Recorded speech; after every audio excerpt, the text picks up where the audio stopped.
Magandang umaga po sa bawat isa. Ating mong muli batiin ang ating mga katabi ng isang magandang umaga. Yan.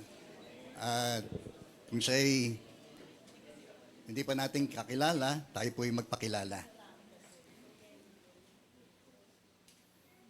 Okay, pagbati rin sa lahat po ng ating mga nakatunin ng mga kapatiran sa ating pong online, ay kayo po ay malugod po namin, welcome sa gawain ito ng The Lord Our Peace Church Sunday Worship. Okay, tayo muli ay tumayo at buksan po natin ating banal na kasulatan dito po sa Ebanghelyo ni Juan, kabanatang 10 at talata pong 10. John chapter 10:10. Huwag niyo itataya yan, ha?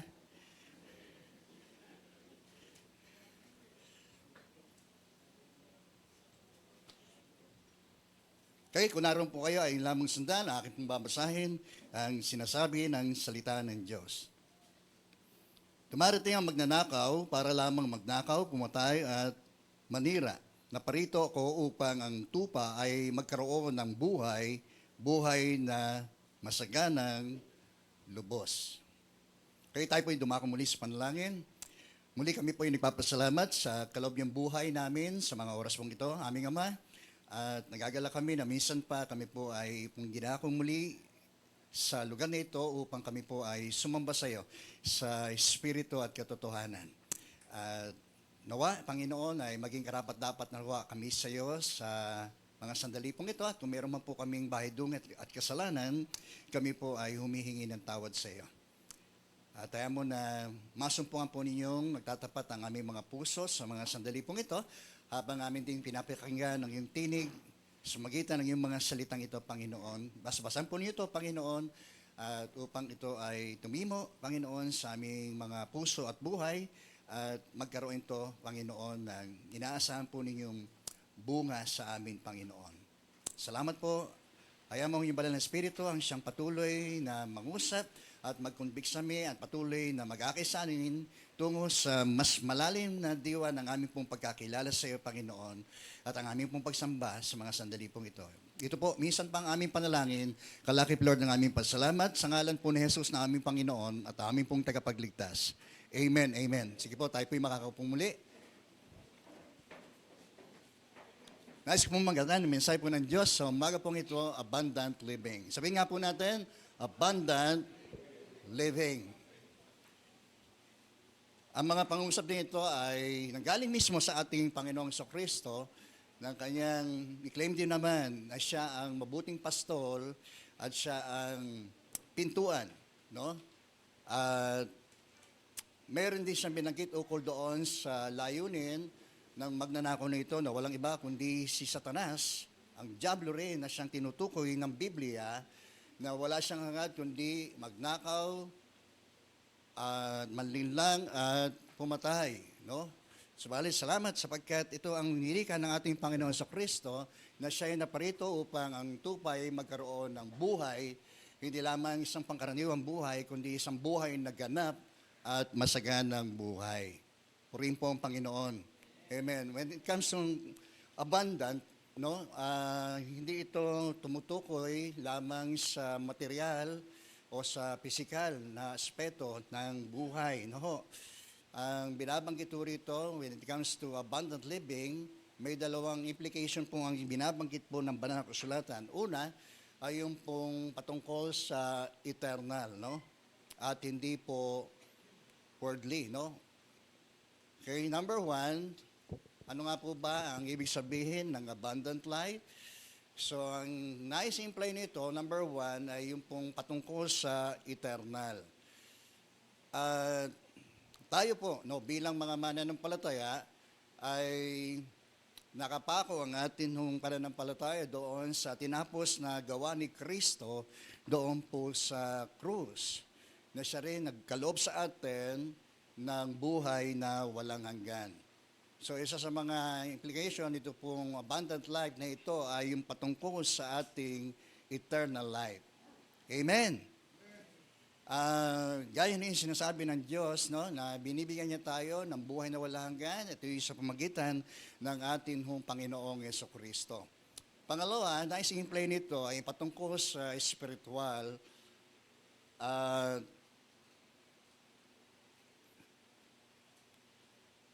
okay?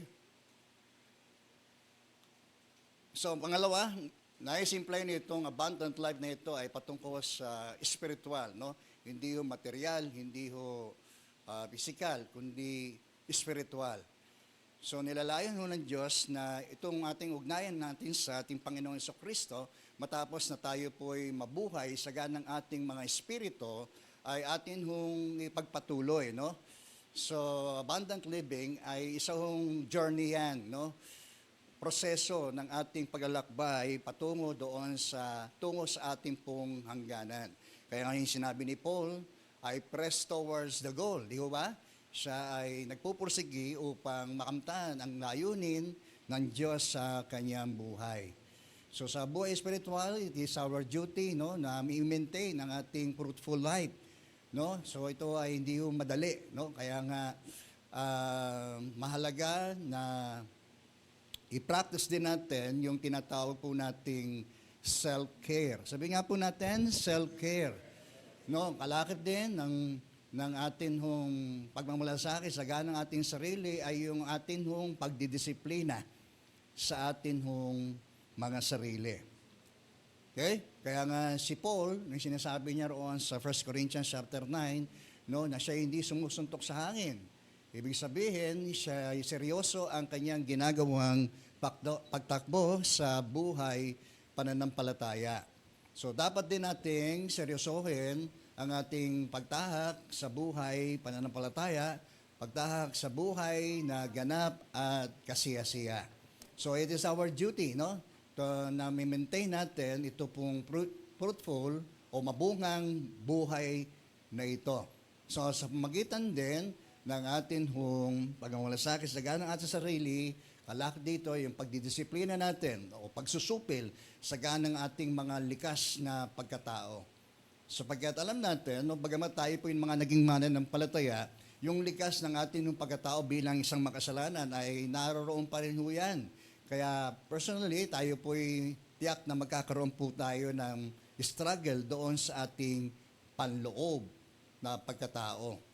Pero salamat sapagkat meron na tayong kapangyarihan na mapagtagumpayan at manaig doon at sa pamamagitan ng ating pagsusupil, no, sa ganang ating mga likas na ito ay manapay ay matutupad at mangyayari ang ating mga hangarin sa isang mabungang buhay na ito. Amen po? Yan. So kalakip din nito ay yung pong pag-resist natin sa mga tuksong dumarating po sa ating pong mga buhay. So, lakip ng masaganang buhay na ito ay yung ating pagtatagumpay laban sa mga tuksong dumarating sa ating mga buhay. So, it is our duty, no, to resist temptation, no, kapag ito ay dumaraan at dumarating sa ating buhay.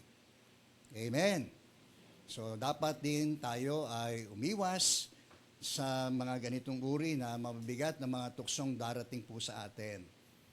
Okay. Amen. Pangatlo ay yung mahalaga sa ating duty para sa ating practice natin, ating self-care, yung pag-endure natin sa mga trials ng buhay. Okay? So, lang po yung pinagkaiba lamang ng temptation. Ng temptation, evil in nature, di po ba? Ito, alam natin, ito ay galing sa diablo. Di ba? Samantalang pagsubok ay galing ho yan sa Diyos, no?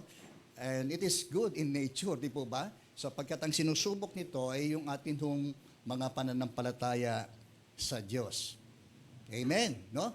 So sometimes kailangan natin i-endure, no, yung mga pagtitiis natin dito because we are a part of this world, di po ba?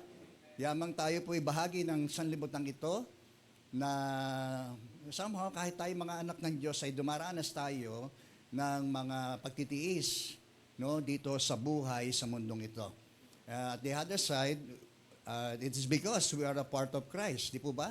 Yaman tayo po'y naging bahagi ni Kristo, ay tayo po ay nakakaranas din somehow ng mga pagdurusa.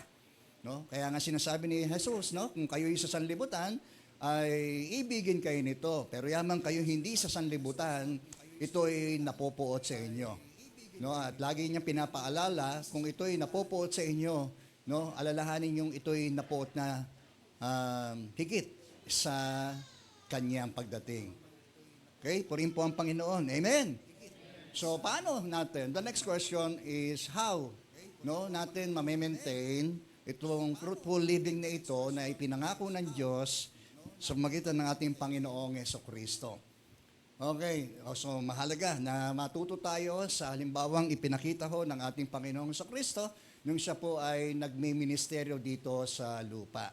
Gusto ba natin, magtamasahin natin, na-experience natin yung abundance ng buhay. Amen po ba? Okay, so learn from Jesus' example. Ano ba ang ginawa ni Jesus nung siya ay narito at nagmi-ministeryo? Unang-una, Jesus prayed regularly. Okay? So kung bakit din si Jesus ay napagtagumpayan niya ang lahat ng mga temptation, mga greatest temptation na dumating sa kanyang buhay, kung bakit din niya napagtagumpayan ang mga oppositions na kanyang mga kinaharap, yung mga pag-aabuso na kanya pong dinanas at maging yung betrayal ng isa sa kanyang mga disciples, di ba?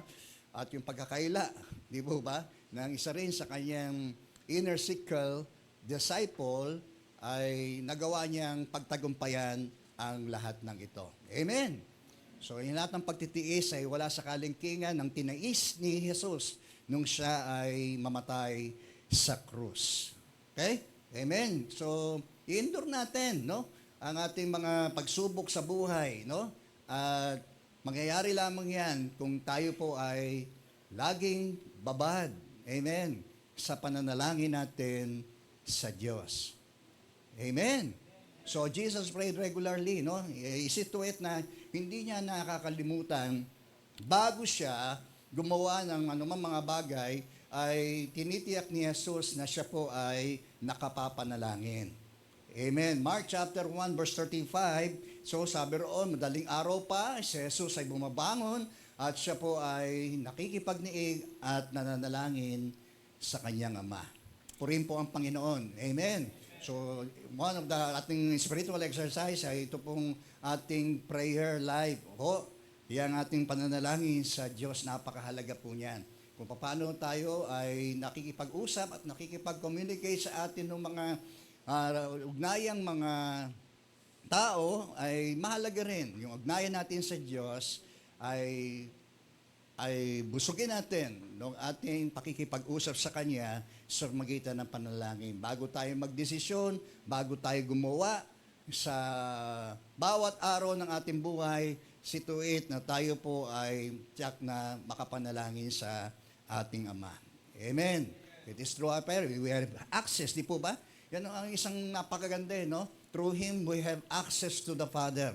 He is just a prayer away. Di ba? Ganun lang ang layo ng Diyos sa atin.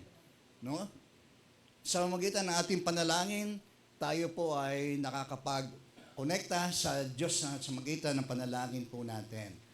Amen po. Okay, sa anong paraan si Jesus ay nanalangin when He was baptized, nung siya po ay nanalangin, siya po'y baptismuhan, siya po ay nanalangin. At nabuksan ang langit, at ang tinig nagmula sa langit, nagsabi siya ang anak ng Diyos na lubos na kinalulugdan ng Ama. Luke chapter 3 verse 21. Amen. So before He started His ministry, sa Luke chapter 4, makikita natin na si Jesus ay nanalangin. Tingnan po yan.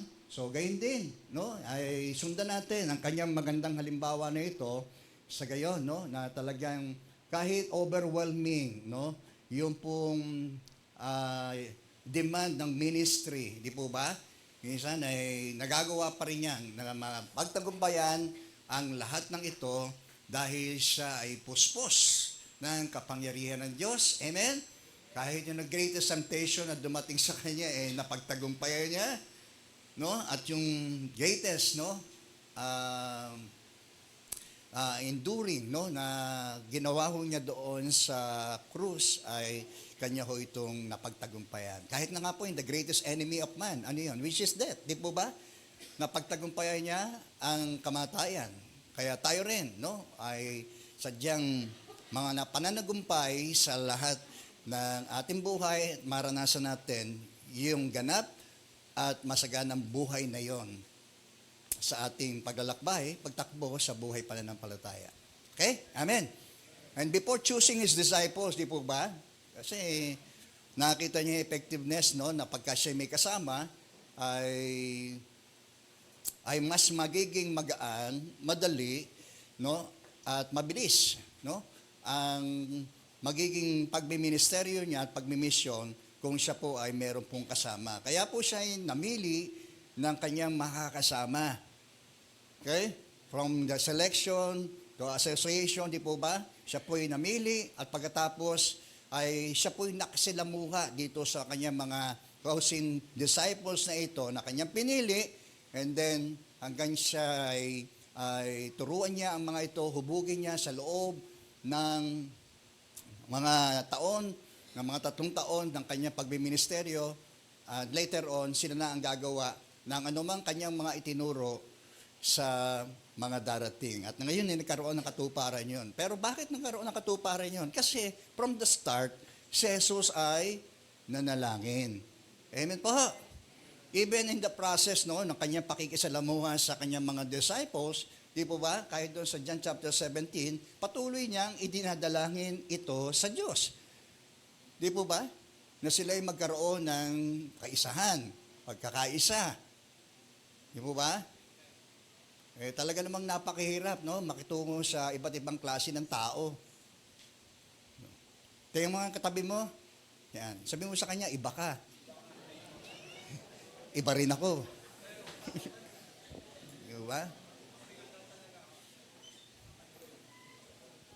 Di ba? Madalas nga ay sila pinagwiwigaan ng ating Panginoon sa Kristo dahil sa kaliitan ng kanilang pananampalataya. Katatapos lang gumawa ni Jesus ng mga mahimalang bagay sa isang lugar, tapos pag dumating yung pagsubok sa kanila, ay ano naman sila? Para bagang madali silang makalimot. Napakarurupok nitong mga disciples na ito. Okay? Kaya nga minsan ay nawi ka ni Jesus, hanggang kailan ko kayo pagtitiisan? Di po ba? Amen. So, iba-iba ang mga temperatura ng mga tao na yon, di po ba? Makikita natin na yung karupukan ng isa't isa ay nakita natin sa buhay ng mga alagad. O paano ni Jesus na sila ay naturuan, no? Sa loob ng mga hubog, sa loob ng halagang mga taon na iyon ang kanyang pagmimisteryo. Amen. So later on, alam natin na hindi naman nasayang yung kanyang mga pagpili, no? Yung kanyang pakikisama sa mga ito, sa kanyang mga tinuro sa kanila, no? And later on ay naging kapakipanganabang at naging fruitful din, no? Yung kanilang mga ministry. Acts chapter 2, makita natin the day of Pentecost, di po ba? Nang si Pedro, dati duwag, no? Siya po'y tumayo, no? At nangaral ng mabuting balita sa lahat ng mga nakiisa doon sa pista ng Pentecost na yon. At alam natin na may 3,000 mga converts ang nahikayat, no, ng mga oras na yon. Amen po ba? Matapos yung sermon ni Pedro. Purihin po ang Panginoon. And the rest is history. Amen. So tayo rin, may mga patuto tayo, di po ba? Alam niyo po ba na yung ating mga lupa, no, nung una ay tayo po ay nandoon lamang sa garahe. No, nagtitiis tayo, pero yung binigay sa atin ng Diyos na lugar para doon sa atin, para ating magkaroon tayo ng isang lugar na ating pong gagamitin sa atin nung pagsamba, ay yun ho ay bunga ng pananalangin. Amen po. Amen. At maging itong kami po ay nagpaplano na mag-construct doon po ng ay sabay namang inilok itong lugar na ito. Kaya tayo rin ay may mga patotoo na yung mga bagay na pinapanalangin natin, di ba, nakakasumpong tayo ng mga maliwanag na direksyon ng Diyos para sa atin. No? Maaring may mga plano tayo, pero minsan sa pananalangin natin ay nire-redirect tayo ng Diyos para ilagay tayo sa mas maganda at mas mabuting mga lugar at kalagayan.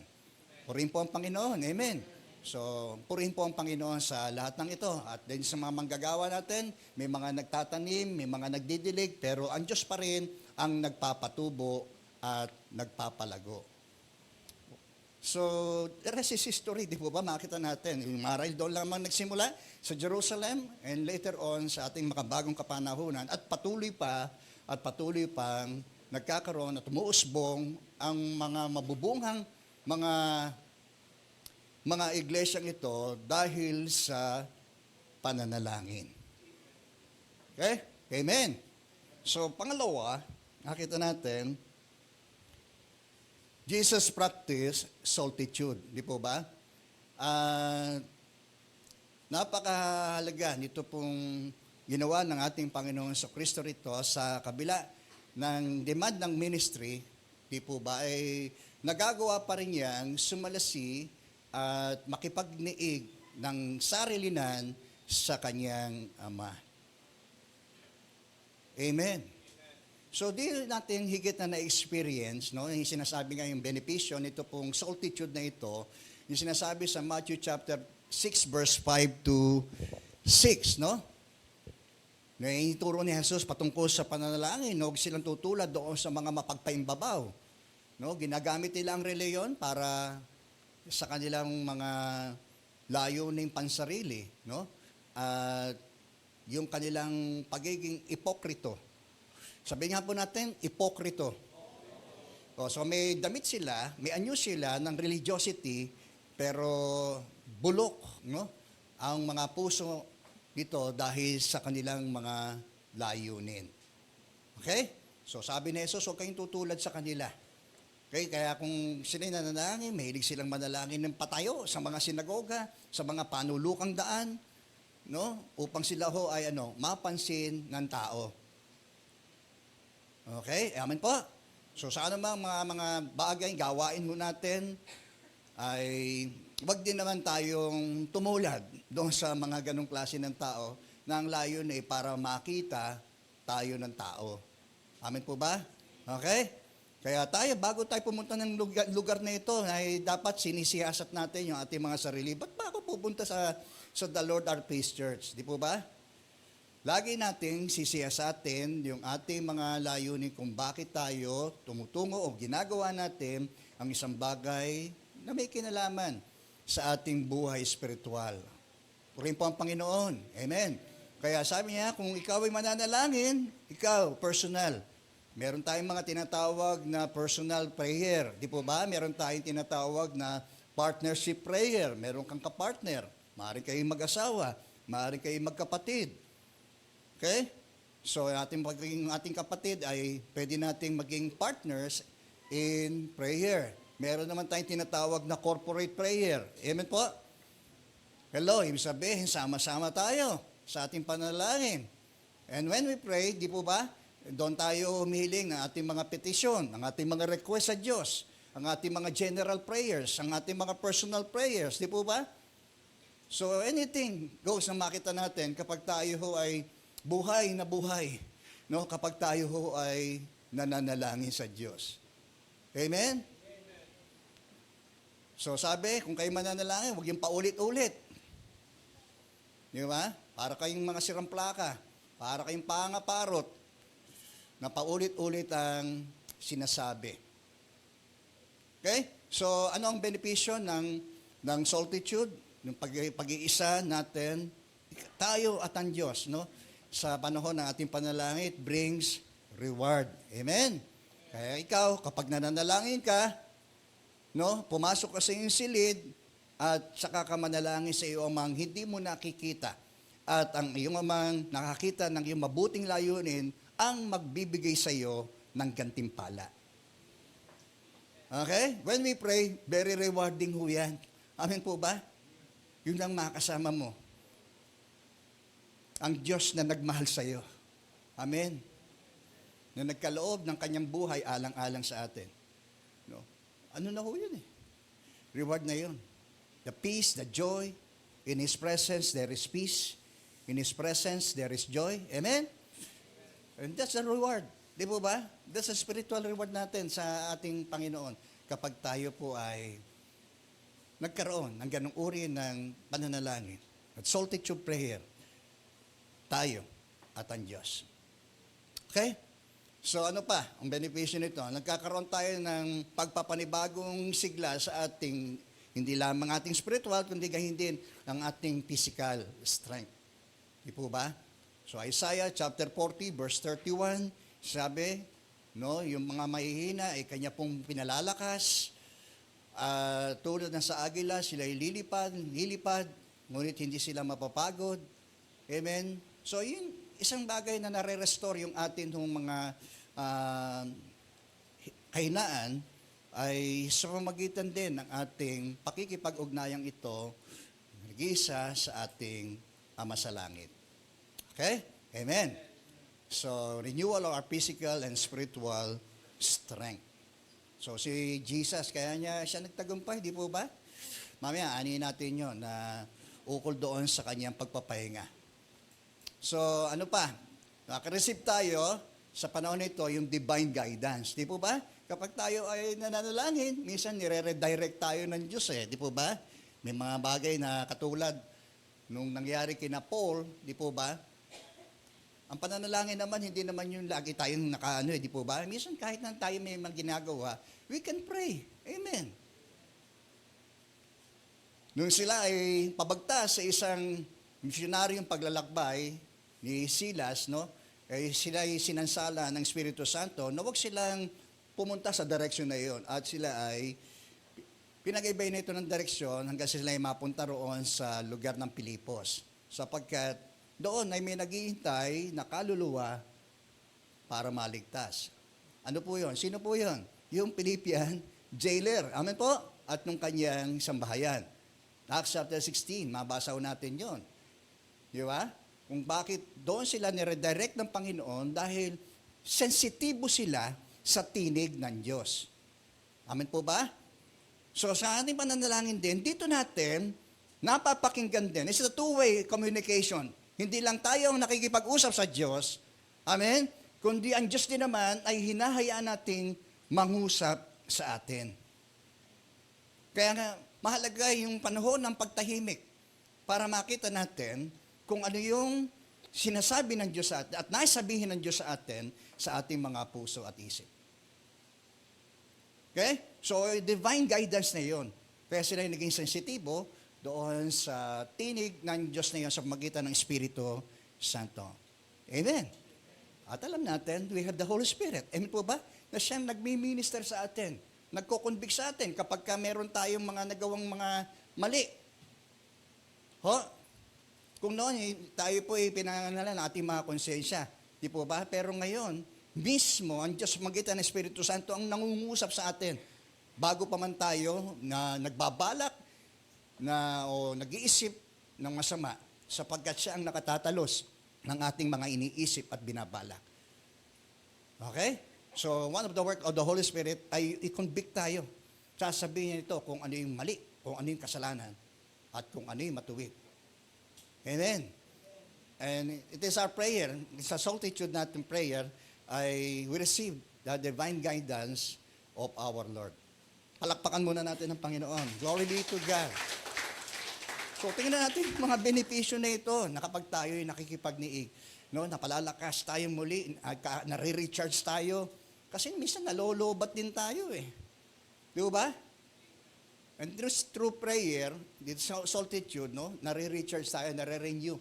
No, hindi lang yung physical natin, kundi yung ating mga espiritu. Okay? Amen. Ano pa? So, we experience conviction and correction.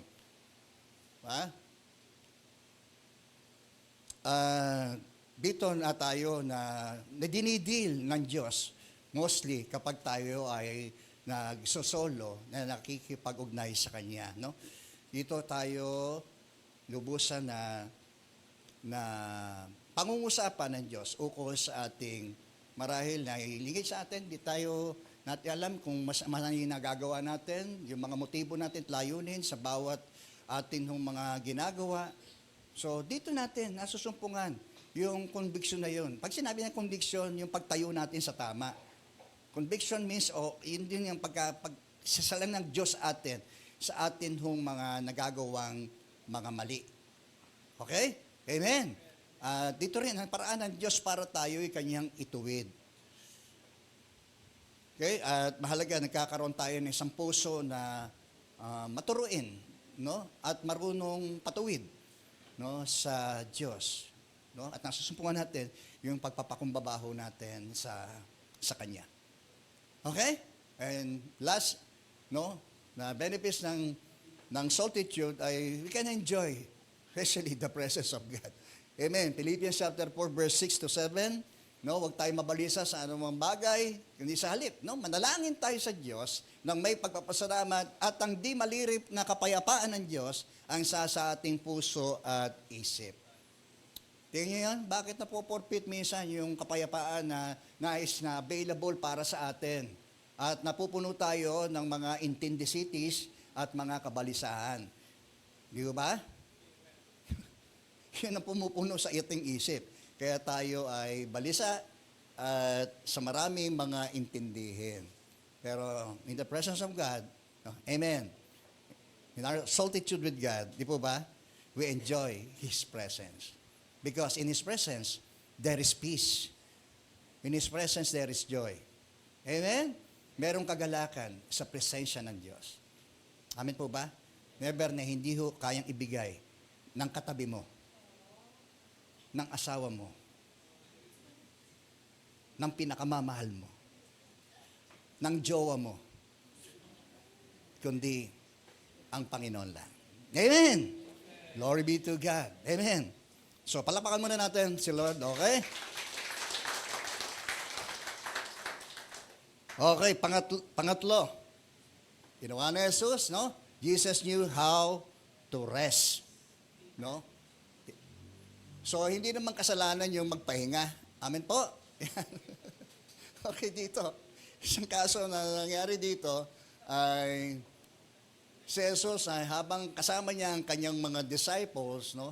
Nung sila ay nasa lakbayin, dito sa Matthew chapter 8, verse 23. Okay? Sila ay nandoon sa gitna ng lawa, ang biglang meron pong dumating na bagyo. Okay, di kagisa-gisa ay tila matutuob ang kanilang bangka dahil sa hampas ng mga alon, bunga ng malakas na hangin, no? At tila sila ay nanganganib na lumubog ang kanilang sinasakyan at maging ang kanilang buhay ay masawi. Kaya sila, ano nangyari? Sa gitna ng ulos na yon, bagyo na yon, ano po ang nangyari doon sa mga disciples? Sila po ay natataranta. Sabi mo nga sa katabi mo, natataranta ka ba?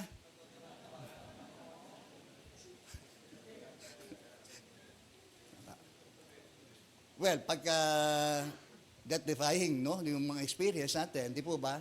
Sinong di kakabahan? Amen po ba? Yan. So, in the middle of storms, nag makita na sa gitna ng unos na ito, si Jesus ay nasumpungan nagpapahinga at natutulog. No? Para bagang tingin ng parang, ano naman si Jesus Kaya nga kaming kasama Di po ba? Para tulungan mo kami kapag merong dumarating na ganito. No? Para hindi alintana ni Jesus ang mga nangyayari sa paligid. Pero may nais ituro doon ang ating Panginoong Kristo sa kanyang mga disciples, di po ba? No, yung mga natutulog, yung mga payapa ang isip, di po ba? Hello? So, yung mga hindi makakatulog, kasi yung mga isip ay hindi payapa. Totoo lang, kaya hindi makakatulog. Okay? So, sa isang mapayapa isip, no, ay no wonder, wala mang magiging hadlang para ikaw ay makapagpahinga ng mainam. Okay? And Jesus knew how to rest. Amen? Not just para doon sa physical na aspeto lamang, no? Mahalaga 'yon, nagpapahinga ka. Kaya mong sagarin ang iyong katawan sa pagtatrabaho, no? Maging ang iyong isip, wag mong sagarin sa kaiisip at kaintindi ng mga bagay para sa mga anak mo. Minsan ganyan tayo di ba? Yung ating mga anak, ang lalaki na naman, nagtatrabaho na. Iniisip pa rin natin. Di ba? Kaya hindi matapos-tapos yung intindihin natin sa buhay. No? Pagod na ang katawan, pagod pa ang isip, no? Pagod pa ang kalooban. Madedrain nga tayo. Ano po ba? Hello? So, magpahinga ka. Sabi mo nga sa katabi mo, pahinga ka naman. Hindi kasalanan yun.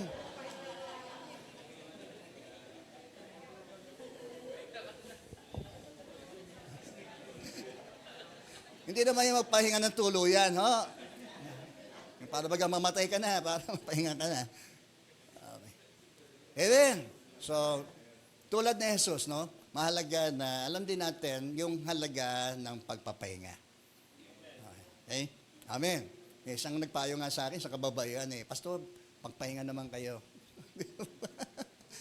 Okay, totoo naman yung sinasabi niya, Minsan, ang pag-minister talagang napakahirap, no? Dala mo yung bigat ng mga dalahin, ng yung mga tupa. Si Jesus alam niya yun Di po ba? Pero salamat, hindi naman tayo tulad ni Jesus, di po ba? Na kayang ipagkaloob. Kaya nga tayo, nilalapit natin ang sarili, kahit tayo mga manggagawa, no? At tayo ang kanyang mga tupang pinagkatiwala ay sa pamamagitan ng ating Panginoong Jesucristo.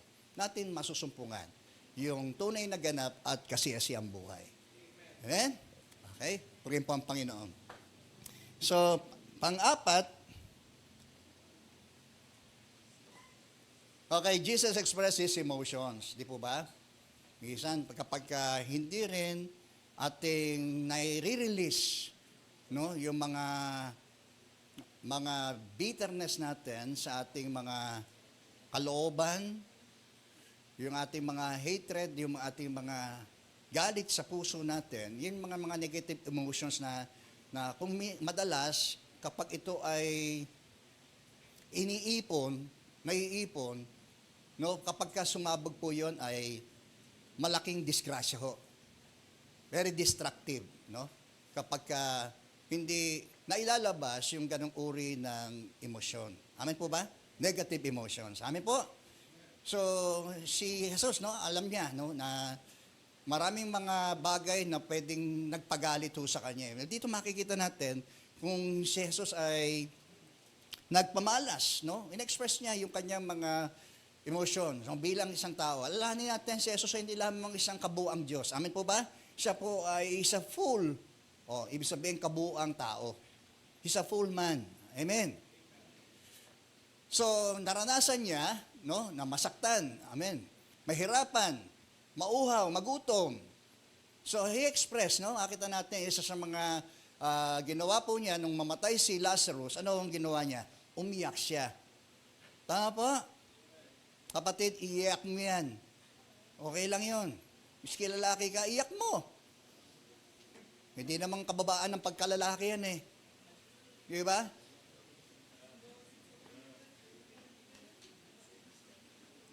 Minsan natutuwa ako, no? Kahit kahapon, meron kaming mga fellowship ng mga kalalakihan. Minsan yung hindi niya masabi sa iba yung nalalaman ng kanyang kalooban. Maganda ho yun, di po ba? Na ilalabas niya, na isi-share niya sa iba. And somehow, na-release siya. Kahapon, parang yung ganun ang nangyari sa amin. Parang na-release siya doon sa bagamat kinuwento niya yon, although very private yung kanyang problema, pero nirelease niya dahil may naiipong tila parang mix, no, na naghahalong mga negatibong emosyon sa kanyang kalooban.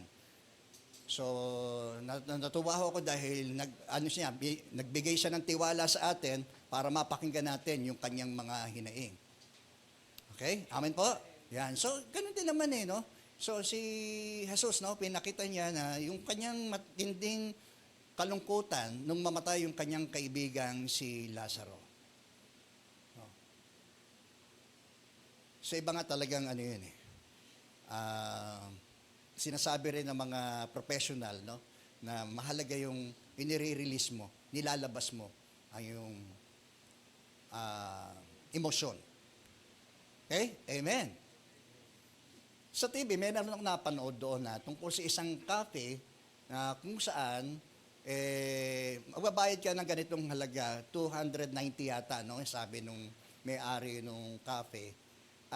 Kasi doon, merong isang lugar doon na kung saan ay may mga plato, bote, pader, no? Na yung babasagin mo, yung ano, yung iba nga ay sumusulat pa dahil sa kanilang galit doon sa kanilang ex-boyfriend. Huh? Doon, no, sinusulat ka, yung kanyang sama ng loob doon sa plato.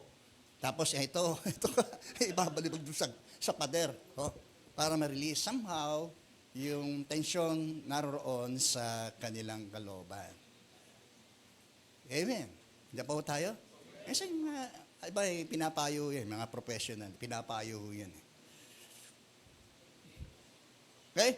So, when he was angry, doon sa pag-aabuso, doon sa templo, di ba? Nagalit si Jesus eh. Amen. So, hindi rin tayo na mag-express ng ating emotion o ng ating galit, no? Lamang na bigyan nating na wag tayong makapanakit o sabihin destructive yung ating emosyon na yun. Amen po ba? Di ba tayo nagagalit? Tanong nga sa katabi mo, nagagalit ka ba? Siyempre naman. Tao ka eh. Hindi naman sa akin. Sabihin sa kanya. Tanong niya sa kanya, hindi naman sa akin. Siyempre, kung galit yan sa iyo, hindi tatabi sa iyo yan. So, may pinatutungkulan yung galit ng ating Panginoon sa Kristo, no? Yan. So, sana ganun din tayo. Yung galit natin, yung attitude natin regarding doon sa kasalanan, we must hate sin. Amen po ba? Yun kasi, no? Yun ang dapat nating nakatuon ang atin mga galit. Kaya si Jesus, ay ganoon ang kanyang dahil doon sa pagmamalabis at pang-aabuso, especially ng mga religious leader, doon sa templo. Di ba? Kaya nga, kanyang ipinagtaoban ang lahat ng mga nagbibili ng mga hayop roon na sinalaula nila yung templo. Okay? So makita natin, yung direksyon ng galit ng ating Panginoon sa Kristo ay nakatuon, hindi doon sa tao no? Kundi doon sa kasalanan ginagawa at masamang ginagawa ng mga tao.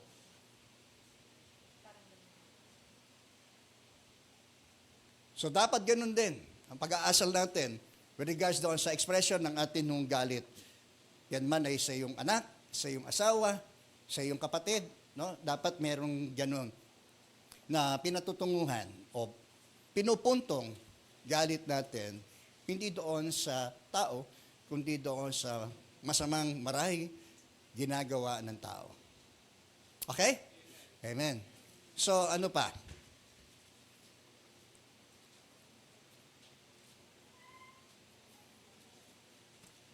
Okay, panglima, ito na ho ang huli, no? Jesus had support group. Okay? So, siya po may 12 apostol. Amen po ba? May mga siya, no? Close-in disciples. Di po ba? Pero meron pa rin siyang inner disciples. Di po ba? Sila Peter, si James, at si John. Okay, nakukuha po natin? So, mahalaga, para kay Jesus, no, yung kahit yung sinasabi ng prinsipyo ng Bible, no, pang sa Old Testament, ang dalawa ay higit sa isa. Amen po ba?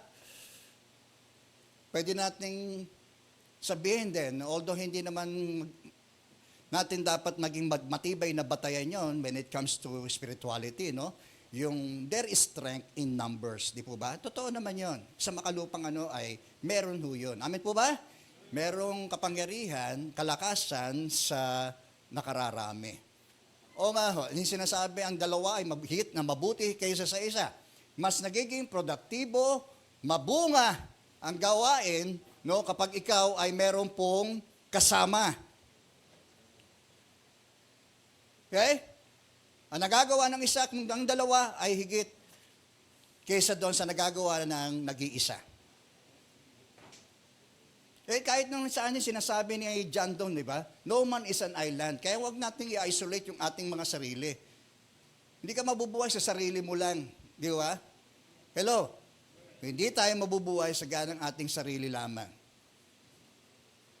Each of us, we are a part of this church. Amin po ba? Okay, kaya mahalaga rin na hindi lamang yung ating connection sa Diyos ang ating pinagtitibay higit, no? Gayon din yung ating connection sa isa't isa.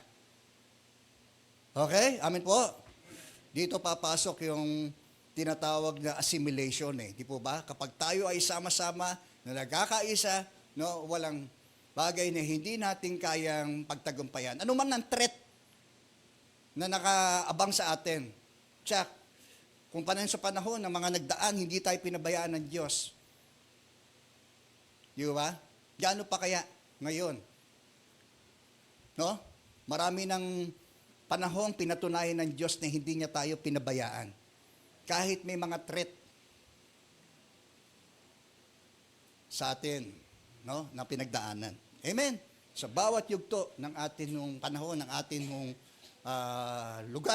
paglulugar dito sa church na ito.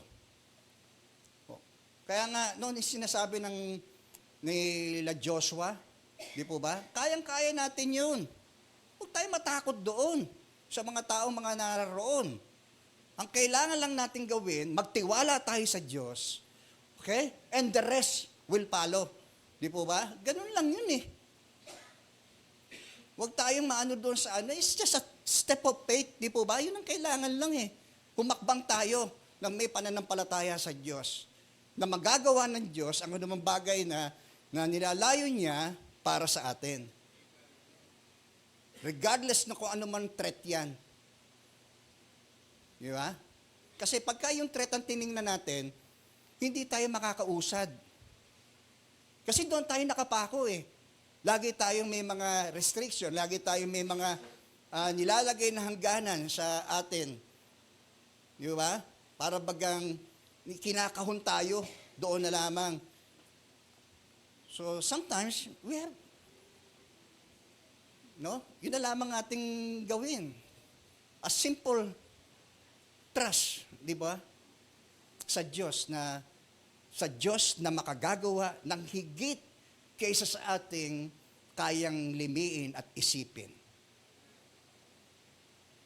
Okay? Amen po. Andiyan po tayo. Maaaring nga kapag ginamit natin ang ating physical na mata at yung ating sarili mga pagtatasa, iisipin nga natin na kulang tayo. Pero kapag pinokus natin ang ating mga mata sa pananampalataya natin sa Diyos, tiyak, mas malaki ang magaganap.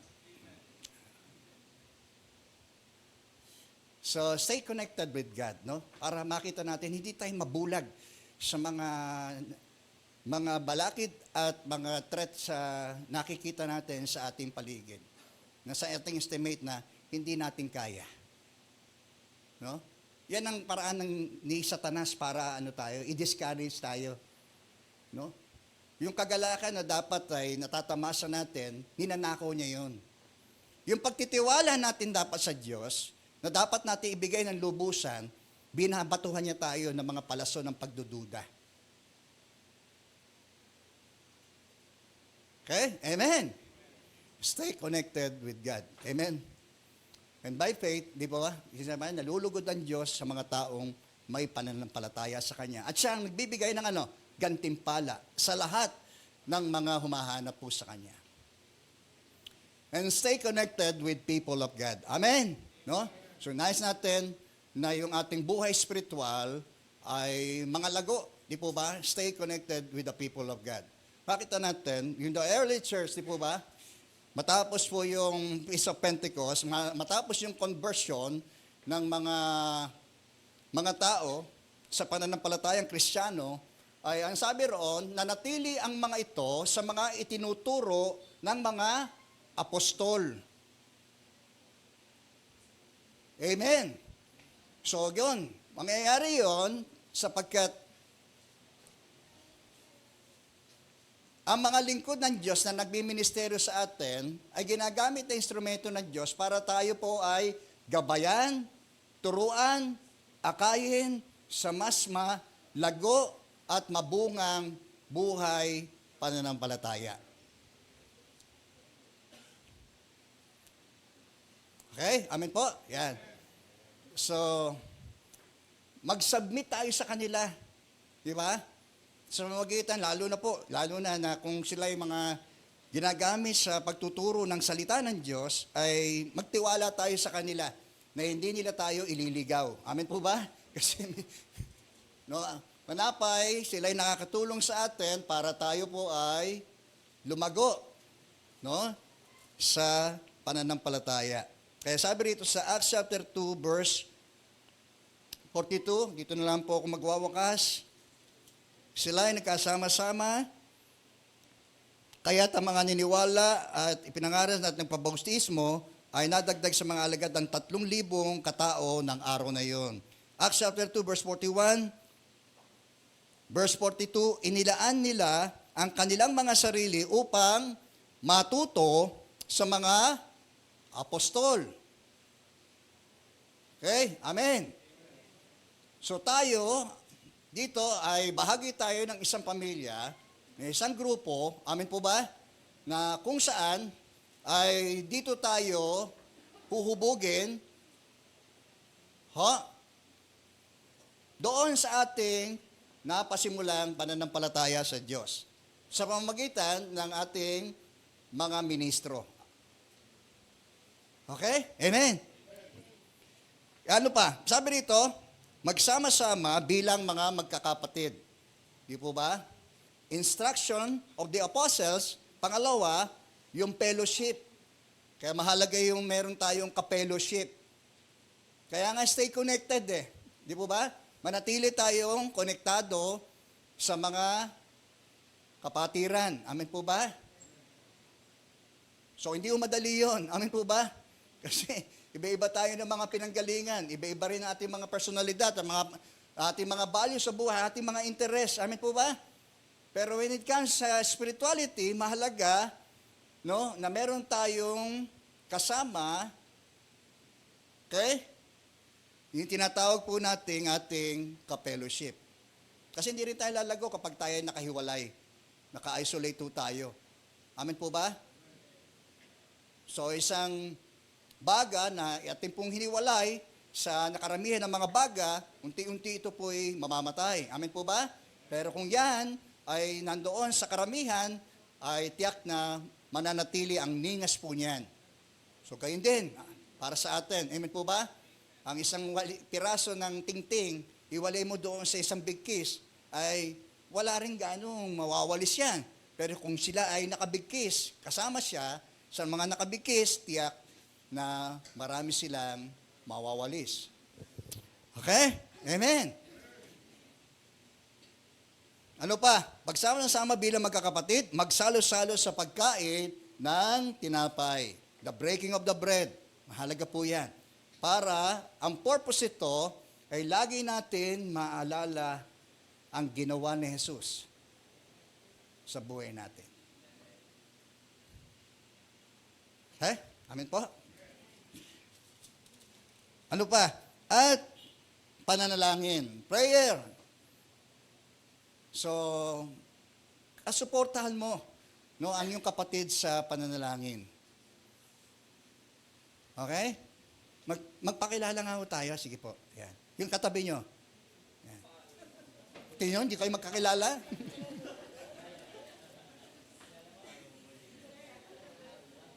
So yan, siguro madalas mo siyang katabi, di po ba? So maging bahagi yan ng iyong personal prayer life, no, na ipanalangin mo yung katabi mo. Okay, pwede ba natin i-commit yun? Amen po? Andiyan pa tayo? Totoo lang, minsan talagang di tayo nananalangin eh. Amen po? Minsan, sinisimulan natin ang ating araw, hindi tayo nananalangin, hindi tayo nagde-devotion. Yan. Kaya wala rin tayong asahang paglago. Amen po. Mananatili rin tayong parang nakakahon. Nakaano pa rin tayo doon sa tradisyon na atin ng tuwing linggo na nagsisimba tayo, marahil. No? Wala tayong pinagkaiba sa ating pinagmulan. Okay? So, make a difference, di po ba? Wala nang amin. Okay. So, prayer. Panalangin mo yan, ha? Ha? Maging pasanin sa iyong personal prayer ang iyong mga katabi. Okay? So, ako ba'y pinapanalangin nyo?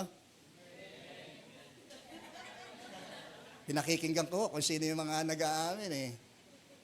Pinapanalangin niyo ba si Pastor? Ayan na. Salamat naman po. Okay. So doon tayo we can intercede, no? Yun ang isa sa mga layon din ng pananalangin na hindi lamang tayo sa atin lamang pananalangin, personal, kundi we can intercede, no? From the needs of others, di po ba? Kung ang pangailangan ng kapatid mo, ipanalangin mo. So, support, no, yung ating online prayer. 7:30 every Wednesday. Suportahan natin yun. Doon tayo. Makipag-fellowship ng corporate prayer natin, kahit sa online. Amen po? And then, tayo po minsan, sa bahagi tayo ng linggo, ito na rin ginagawa natin para sa ating mga grupo ay tayo po makapagsama-sama sa ating pananalangin. Amen? So, stay connected. Huwag kayong maano sa inyong mga kapatid. Sige tayo magkakaiba tayo, pero tayo po magkakapatid kay Kristo. No? So, mahalaga yung pagtanggap natin sa isa't isa, kung sino siya. Amin po ba? Tulad din natin siya may bago o siya'y luma. Ang mahalaga ay tayo ay kaisa niya kay Kristo. Okay? At siya'y makakatulong sa ating ikalalago, hindi lamang sa ating relasyon sa Diyos, kundi yung relasyon natin bilang magkakapatid kay Kristo. So, improve natin yan. So, ano resulta nun? No? Kasiyahan ang dulot ng lahat ng ito. Kaya sabi rito, dahil sa maraming himala at kababalagang ginawa na sumagitan ng mga apostol sa Jerusalem, naghari sa lahat ang takot. Nagsama-sama ang lahat ng mga sumasampalataya at ang kanilang mga ari-arian ay itinuring lang para sa lahat. Okay? So, anong result nun? Yung extreme generosity. Okay? Kaya susunod na lang yun eh. Kapag nakita, no, yung kaisa natin sa ating pananampalataya, no, susunod na yon, no? Yung extreme generosity ng mga tao. Ipinagbili lang kanilang mga ari-ari at ang pinagbilhan ay binamahagi niya sa bawat isa ayon sa kanilang pangangailangan. So walang nagdarahop nung mga panahon na yon dahil nakakatagpo ang pangangailangan ng bawat kapatid. Okay? Sabi, araw-araw sila ay nagkakatipon sa templo at nagpira-piraso ng tinapay sa kanilang mga tahanan na masaya. At may malinis na kalooban. Okay? Tingnan niyo po yung resulta. Sila ay masaya at may malinis na kalooban. Nagpupuri sila sa Diyos at kinalulugdan sila ng lahat ng tao. Tingnan niyo po yun, hindi lamang yung epekto nun, yung atmosphere na yun, na nakita ng mga tao na nasa labas, yung mga nasa sa loob. Para tila ay tayo po ay magiging bato-balani sa mga taong nasa labas. Kapag nakikita nila, ang maapoy na kakikipag-ugnayan natin sa isa't isa. Okay, sabi, kinalugdan sila ng lahat ng tao at bawat araw ay idinaragdag ng Diyos sa kanila ng Panginoon ang mga inililigtas. Amen.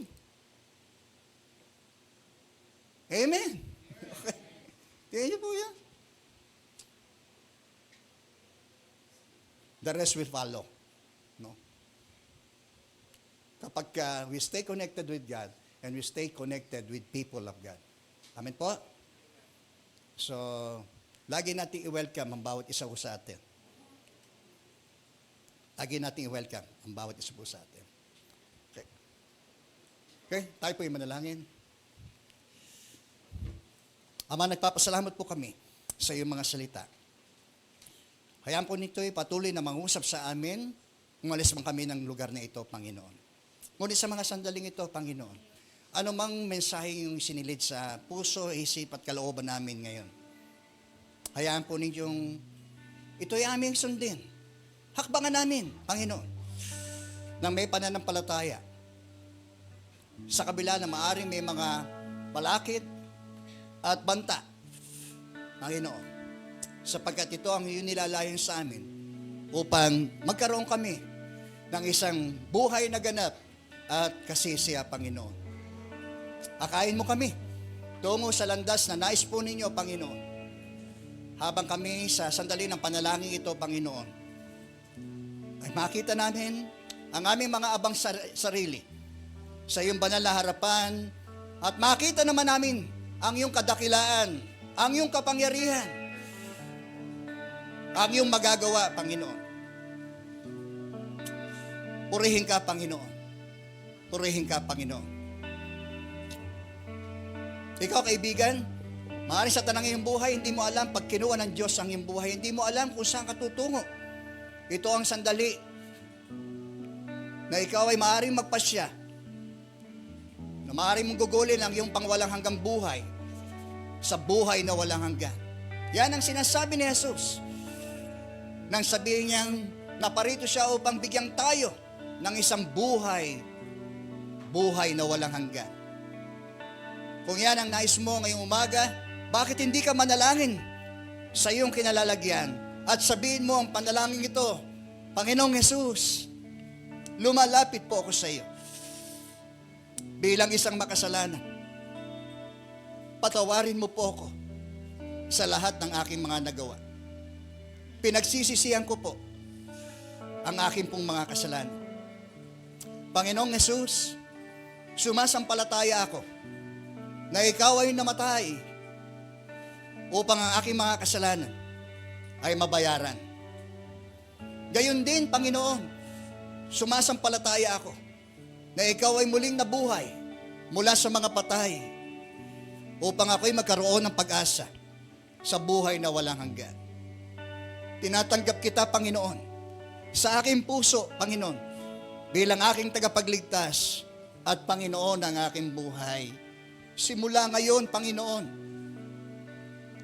ipinagkakaloob ko po sa iyo ang buhay na ito. Baguhin mo po ako, Panginoon. Pagalingin mo po ako, Panginoon. Palayain mo po ako, Panginoon. At gamitin mo ang aking buhay, Panginoon, para sa iyong kaharian. Marami pong salamat sa pangalan ni Jesus. Amen.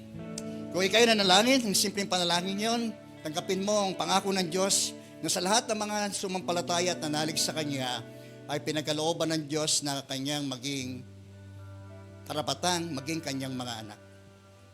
Ikaw ngayon ay anak ng Diyos at piliin mo ang landas na nais niya. Pumasok kayo sa makipot na daan na kung saan ang dulo nun ay buhay. Okay? Pagpalain po ng Diyos ang bawat isa po sa atin.